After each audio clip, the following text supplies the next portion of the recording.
திரௌபதி மகாபாரதத்தில் மிக முக்கியமான பாத்திரமாகும். அவளின் வாழ்க்கை தலை சிறந்த அரசியாகவும் தீவிரமான போராட்டங்களிலும் நிரம்பியுள்ளது. திரௌபதி பஞ்சால நாட்டு அரசர் திருபதரின் மகளாக பிறந்தவர். சிறப்பு வாய்ந்த திருமணத்தில் பாண்டவர்கள் ஐவருக்கும் ஒரே மனைவியாக ஆனாள். திரௌபதி ஒரு புத்திசாலி அரசியாகவும் அந்நிய நாடுகளை எதிர்கொள்ளும் வல்லமையுள்ள அரசியாகவும் இருந்தாள். அவளுடைய நுண்ணறிவும் திறமையும் பாண்டவர்களின் வெற்றிக்கு முக்கிய காரணம்.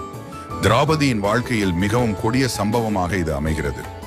கௌரவர்களால் அவளை சர்வ சமூகம் முன்னிலையில் அவமானப்படுத்தப்பட்டார். ஆனால் அவளது மனவலிமையும் பகவான் கிருஷ்ணரின் உதவியாலும் அவள் தப்பினாள். பாண்டவர்களுடன் சேர்ந்து வனவாசம் மேற்கொண்டு எதிரிகளை எதிர்கொள்ளவும் துன்பங்களை சமாளிக்கவும் நேர்ந்தது. திரௌபதி ஒரு பெண்ணாக இருந்தாலும் அவளுடைய சக்தி, துணிச்சல் மற்றும் தர்மத்திற்கான உழைப்புகள் பாரம்பரியங்களில் எப்போதும் புகழப்படுகின்றன.